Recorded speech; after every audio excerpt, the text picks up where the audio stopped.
Interface de hoje, a influência dos jogos digitais para aqueles que não desgrudam dos games. E a história daqueles que são apaixonados por coleções. Além de um personagem inusitado que chama atenção no trânsito de Belo Horizonte. E um monumento de boas-vindas que, apesar da função, é um desconhecido no centro de BH. É agora no Interface.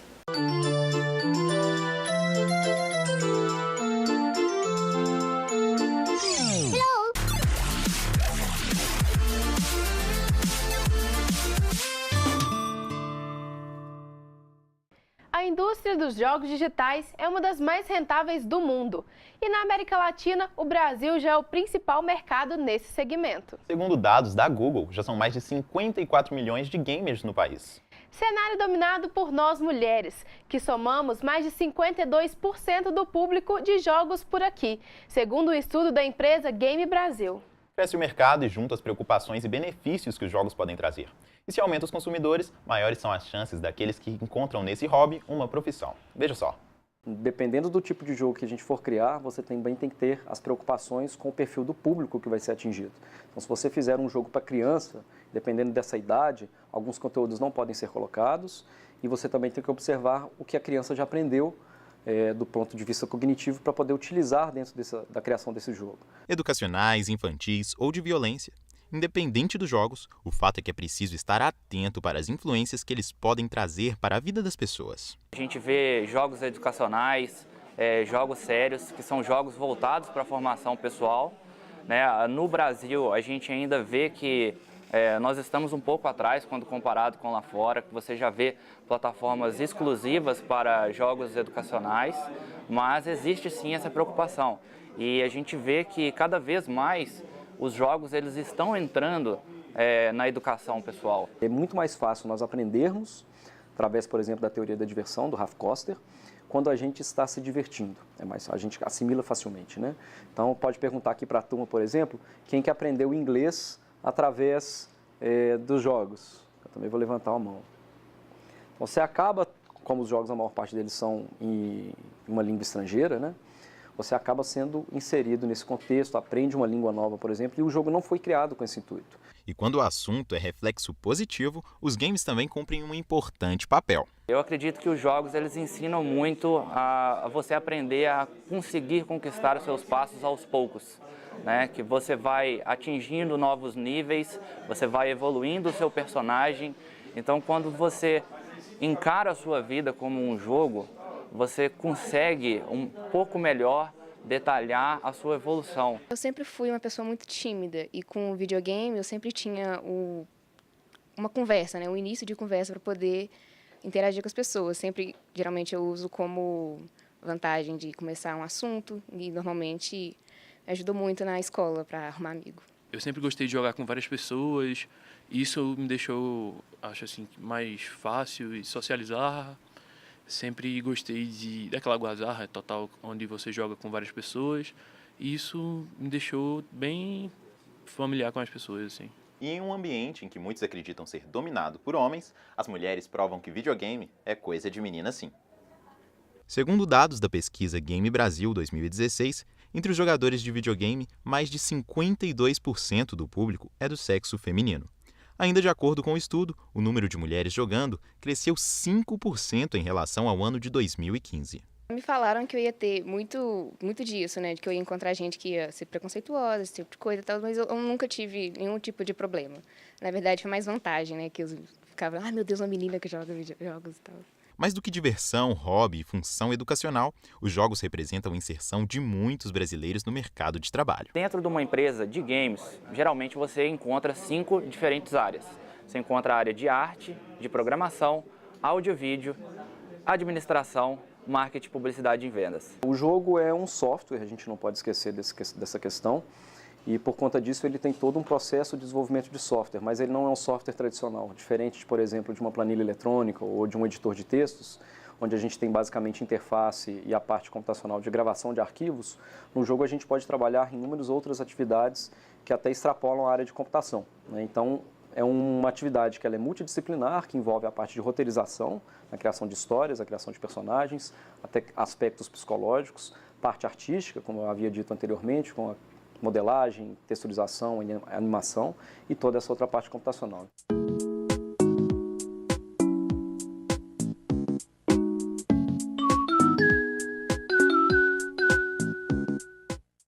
Na era dos smartphones, os jogos digitais já consomem 3 horas por dia do brasileiro, segundo pesquisa de uma desenvolvedora de games no país. Mas há quem passe muito mais tempo jogando no celular ou computador, inclusive crianças que às vezes preferem jogos mais violentos.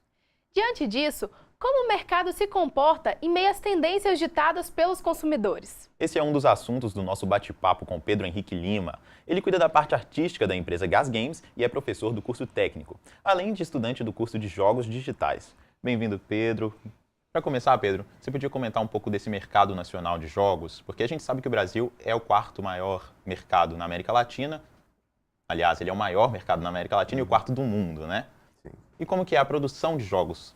É porque mercado é diferente, né? Maior mercado, mas o produtor Não quer dizer mesmo... que é o maior Exatamente. produtor, né? Até porque os brasileiros não consomem muitos jogos que são desenvolvidos aqui. Desde 2012, a gente teve um crescimento muito grande na produção de jogos aqui no Brasil. Começamos com o Oniken, veio Quasir, o pessoal da Miniboss com o Outder Somewhere, e hoje nós já temos grandes empresas como a Behold e a Aquiles, que tem um aporte muito grande. O Horizon Chase, por exemplo, um jogo da Aquiles, foi reconhecido mundialmente, foi colocado como um dos melhores jogos desenvolvidos para iOS, eles vão publicar em PlayStation 4 e tiveram uma visibilidade muito grande. Então o mercado tem crescido muito aqui. E pegando ainda essa questão de produtor e de mercado consumidor, a gente quando joga lá no Google, assim, empresas de jogos digitais, a gente vê muitos nomes em inglês, o site preparado em uma língua estrangeira. É muito forte essa questão de exportação dos jogos ou tem um consumo interno bacana, assim, desses produtos próprios? É muito forte porque o desenvolvimento o consumo de jogos independentes no Brasil ainda não é tão forte quanto lá fora. Aí, portanto, os desenvolvedores eles acabam fazendo para inglês, para francês, que é onde o pessoal consome mais. Só que temos um outro lado também. O Estúdio Trinca, por exemplo, que tem uma representante aqui lá na Federal, eles desenvolveram um jogo que chama Festa Estranha e primeiro eles fizeram ele em português, para depois passar para o inglês. Então, de certa forma, tem pessoa que tem esse cuidado, agora tem outras que visam um pouco mais, porque é bem difícil, sabe, lidar com esse desenvolvimento independente, até porque aqui o mercado não é muito bom. E a gente vê que existem algumas aceleradoras de jogos, né? As universidades elas estão investindo bastante na profissionalização, mas o governo, existe algum tipo de estímulo por parte do governo? Ainda é muito pequeno, visando o que o governo pode fazer. A gente tem em julho, se eu não me engano, a Aquiles ela conseguiu um aporte pelo BNDES, se eu não lembro quanto que foi, mas através de um programa que chama Procult. Então a gente vê que existe um pouco esse estímulo do governo para a gente. Eles reconheceram há pouco tempo o microempresário individual podendo ter a casa dele como sede e tendo a isenção de alguns impostos. Tem o jogo Thorin da Sword Tale, que recebeu o estímulo pela Lei Rouanet. Tem, por exemplo, o SPCine, que está muito forte agora lá em São Paulo, tem um representante de jogos muito forte lá, o Ariel Veloso, tem conseguido vários fomentos para a gente. Agora ele está juntando a indústria de desenvolvimento de jogos com a de animação, que aqui é muito forte. Tem várias animações na Nickelodeon, Disney. Aí tá tendo, mas está muito devagar ainda, sabe? Visando o que o governo pode fazer ainda pela gente. E um pouco assim da história da Gas Games, assim, vocês produzem jogos para outras empresas, grandes empresas até, né? Nacionais ou não. E você acha que essa questão dos empresários está mais voltando para a tecnologia, para o mundo digital, é um fortalecimento? Assim, eles estão tentando se adequar à necessidade do público? Sim, sim. Tem um exemplo igual o Pokémon Go, que teve lançado e foi aquele boom enorme, né? Fez muito sucesso. E as empresas correram muito atrás para desenvolver aplicativos semelhantes ao Pokémon Go, para rodar em exposições que chamavam muita atenção. Aí tiveram um exemplo de 2 aplicativos desenvolvidos lá nesse curto espaço já, então elas estão bem atentas a isso e cada vez mais querendo isso, chama muita atenção nas exposições, o público gosta muito. E você é estudante, professor dessa área, você percebe que se no processo de profissionalização existe uma preocupação com os impactos que os jogos podem trazer na vida das pessoas? Sim, com certeza. Nessa parte de representatividade, temos expoentes aqui no Brasil, a Amanda Spark, que é uma drag queen lá de São Paulo, ela desenvolveu o jogo para ela, ligado a esse público. Tem pessoas que têm essa preocupação, tem pessoas que têm preocupação com a acessibilidade em jogos, que é uma coisa que eu trato bastante lá na minha aula, que muita gente não sabe, mas são poucas coisas que você pode fazer que faz muita diferença, sabe? Igual um exemplo, pessoas que usam a Apple, o iOS, tem um site responsável para trazer reviews de aplicativos que trazem um suporte para cegos, sabe? Que a gente tem um exemplo que é um pouco tranquilo até de implementar. Para Android a gente tem o Talkback e para iOS é o VoiceOver, que ele fala de acordo com o texto que está ali, sabe?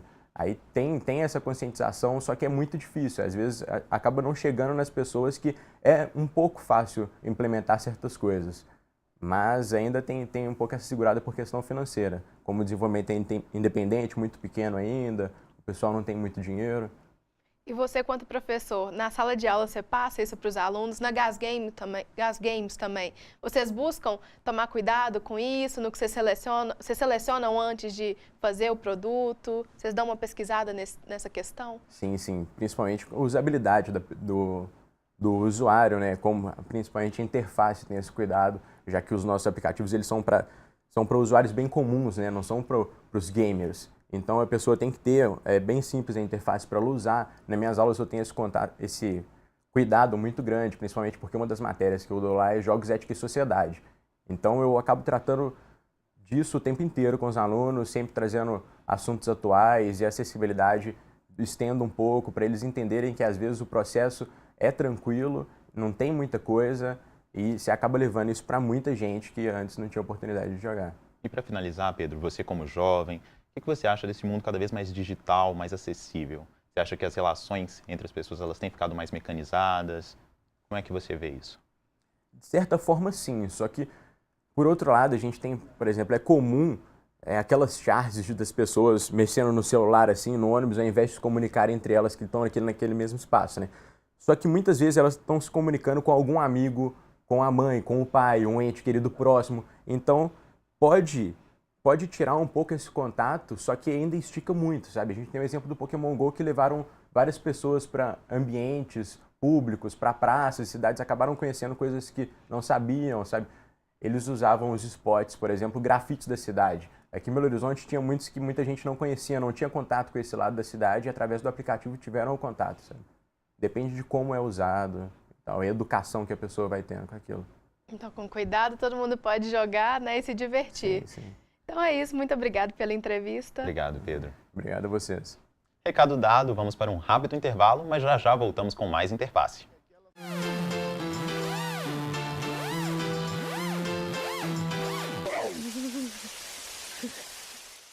Quando o jogo ele é feito com um intuito educacional, ele obviamente ele já está querendo influenciar, essa é a intenção dele. Então o jogo educacional, no caso, para poder ensinar alguma disciplina dentro de uma escola, uma matemática, um português, por aí vai. Mas todos os jogos, independentemente do que ele ser educacional ou não, ele te ensina algo. Então quando você está jogando, você acaba sendo bombardeado com algumas informações e não percebe que essas informações estão sendo absorvidas pelo seu cérebro. Muitos professores já estão trazendo os jogos para a sala de aula porque eles percebem que através de um ensino gamificado, um ensino através das metodologias utilizadas nos jogos, esses alunos eles conseguem ficar mais engajados e aprender mais facilmente.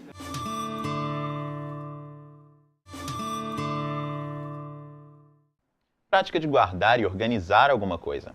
Essa experiência é bem comum em algum momento da vida. É o ato de colecionar. Em cada fase da vida, eu costumo guardar algo diferente. Já fiz coleção de cartão telefônico e até papéis de carta. E atualmente estou me aventurando em juntar notas e moedas de vários países do mundo. E você, Jada, tem alguma experiência? Na infância eu até tentei colecionar, mas acabei perdendo algumas peças, desisti totalmente. Ah, largou. Pois é, são hobbies bem diferentes, cada um ao seu modo, como você confere na matéria a seguir.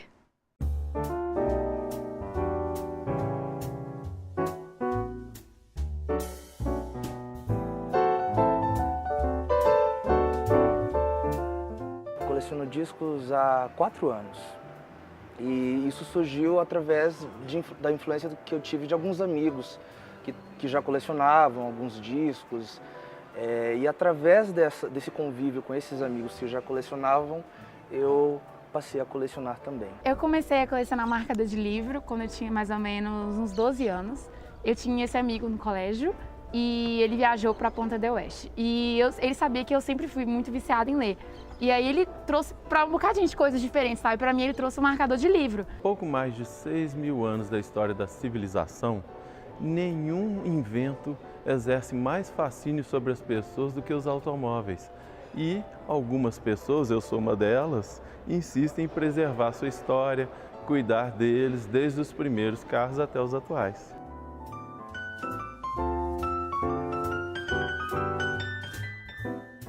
Recordar. É assim que funciona a rotina de quem coleciona algum objeto. Sejam antiguidades ou reunião de peças inusitadas, os colecionadores encontram nesse hobby histórias e sentimentos. Na verdade, o vinil ele tem uma questão afetiva pela matéria, né? pelo som que você põe ali na agulha, tem aquele chiado bacana, também tem um encarte. Então, tem vários aspectos que tornam o vinil não só uma coisa retrô, mas tem também uma coisa mais afetiva. Eu gosto muito de colecionar marcas de livro, porque eu lembro exatamente onde eu consegui cada um deles. Então, se foi alguma pessoa que me deu, ela sempre, minhas amigas sempre me dão um marcador de aniversário. E um pai de uma amiga minha, ele é fotógrafo, então várias vezes ele pega as fotinhas que ele faz e forma tipo um negativo e transforma em marcador de livro para mim. E eu acho isso legal porque você acaba não colecionando os marcadores em si, mas as memórias que vêm com os marcadores. E a graça não está somente em quem monta essas coleções, mas também de quem visita exposições ou ouve as histórias por trás delas. A experiência que a gente tem hoje, né, com a atualidade, são de coisas modernas, né? E poder ver como que era antes, como que tudo começou, né? Do interesse, né? Desses carros mais antigos, eu acho bacana. Eu acho também que os veículos, de uma forma geral, contam a nossa história. E se engana quem pensa que as coleções são feitas apenas de prazeres. Manter uma boa coleção exige paciência, tempo e investimento. As maiores dificuldades são as peças, que muitos desses carros são importados e são muito antigos. Às vezes, o colecionador tem que mandar fabricar a peça, especialmente um detalhe que está faltando para o carro ficar perfeito. Entre o passado e o presente, o atual e o antigo, as histórias se eternizam. Meu primeiro disco foi Encontros e Despedidas, do Milton Nascimento, é um disco de 1985. E eu comprei ele também num sebo como esse aqui. Como eu sou músico, eu tenho muita influência da música daqui de Minas. E a obra do Milton Nascimento sempre foi algo muito fundamental para o meu trabalho autoral. Sempre quando eu vou em algum lugar assim, que eu acho que pode ter um marcador de livro, eu começo a procurar. Quando eu vou em livraria, os melhores marcadores você acha dentro de livro que estão lá marcados, que alguém deixou lá. Aí eu ia abrindo, assim, na época que eu estava mais viciada em colecionar, eu ia abrindo os livros e encontrando o marcador e pegando e guardando na bolsa.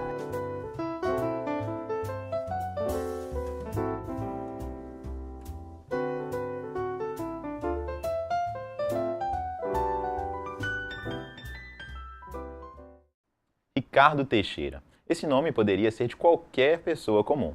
Agora, Ricardo Teixeira, Mr. Bus, é para alguém que faz da simpatia e do bom humor a receita perfeita para prestar um grande serviço no trânsito de Belo Horizonte.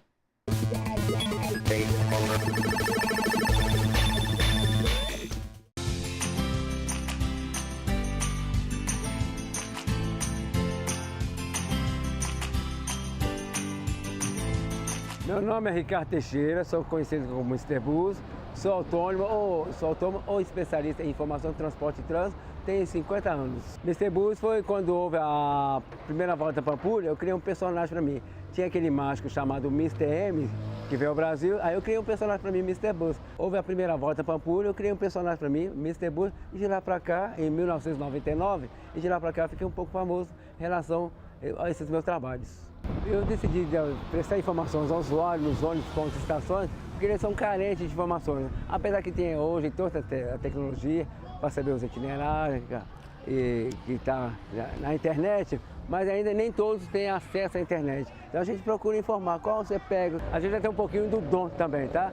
É lógico que a gente busca as informações na internet, no dia a dia, e o olhar clínico também. Se eu perceber que tem uma linha diferente passando aqui, opa, que linha é essa? Eu procuro me informar, saber, me pesquisar, para estar contribuindo com as informações para a população. E as pessoas me conhecem na rua como Mr. Bus, Busão, ou BH Trans, aquela coisa que eu já trabalhei na área, Porque sempre tem dando informações no transporte trânsito e saem em diversos meios de comunicação. Corra atrás de apoio, por exemplo, eu tenho um folheto aqui com dicas de transporte coletivo. Aí hoje em dia, a questão até, a gente até fala assim, é na crise que se vende, é um trabalho de parceria. O meu é uma gráfica, quero que faça a divulgação dela, em contrapartida, quando eu ando para cima e para baixo, eu faço o meu trabalho e o dela ao mesmo tempo. Esse sinal de trabalho de parceria e de apoio financeiro. Eu sou um pouco obcecado por ônibus, mas às vezes nem tanto.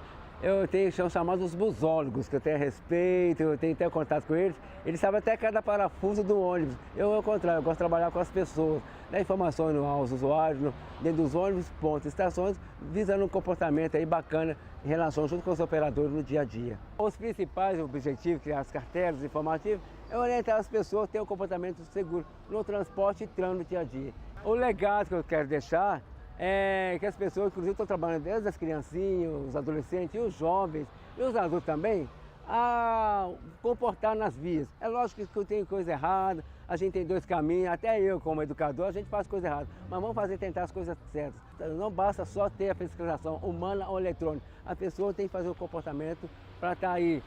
O importante é viver no trânsito com segurança e respeitar a si mesmo e os demais que estão na via.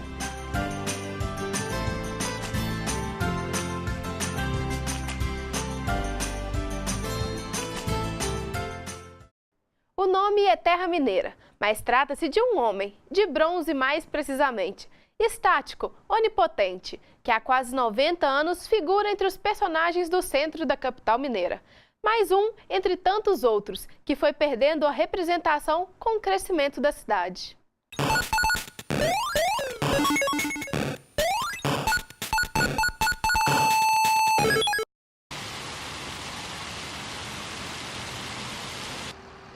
Ser estátua numa cidade não deve ser nada fácil, ou nada difícil, afinal é só ser estátua. Pois é, mas o problema pode estar justamente aí. Ser mais um no todo, ter o mesmo movimento todos os dias, que só muda dependendo do lugar de onde ele é visto. Mas aí surge outro problema, ser visto. E mais, ser conhecido. Quer ver? Praça da Estação no centro de Belo Horizonte. Todo mundo sabe. Mas e esse homem nu? Quase ninguém nota. Hoje, porque em 1930, quando ele foi colocado aí, o nu causou um alvoroço danado para uma população bela, recatada e do lar. Brincadeirinha, mas bem verdade para a época. Época essa em que ele era onipotente, parecia sobrevoar no céu limpo que ainda não era sufocado pela moldura verticalizada dos prédios. Cumpria bem o papel de dar boas-vindas para quem chegava pela estação de trem. Hoje o tempo da vinda é o mesmo da ida, que já atropela até a tentativa de se descobrir o nome, Terra Mineira. Estranho? Não. Não se o meu olhar se voltar para a base, para os relevos que têm história. Na frente, o retrato do começo da colonização aqui em Minas, de onde teve início um dialeto único do cê sabe, trem bom demais, e por aí vai. Em outro lado, o mártir Tiradentes. Quem nunca ouviu ou, no mínimo, teve medo dele? Traumas de dentes. Todo mundo tem. Do lado esquerdo, o martírio de Felipe dos Santos, que liderou a revolta de Vila Rica contra os impostos cobrados por Portugal sobre as regiões mineradoras aqui no estado. A realidade de nossos impostos não mudou muito. Já os mártires, estes estão em falta, mas não falta quem se faz de mártir. E por último, Fernão Paes Leme, caçador de esmeraldas, que desbravou muitas matas preso à coragem. Hoje somos muitos caçadores de ilusões, em buscas, às vezes, covardes. Mudando de ideia, não deve ser ruim ser uma estátua. No caso, ter uma estátua, pois ganhar versões tão resistentes quanto esses heróis do passado não é para qualquer um. E o problema de estar estático, isso é fácil de resolver. Se nem todos veem, outros descobrem. Pois aqui estou eu contando essa história para você.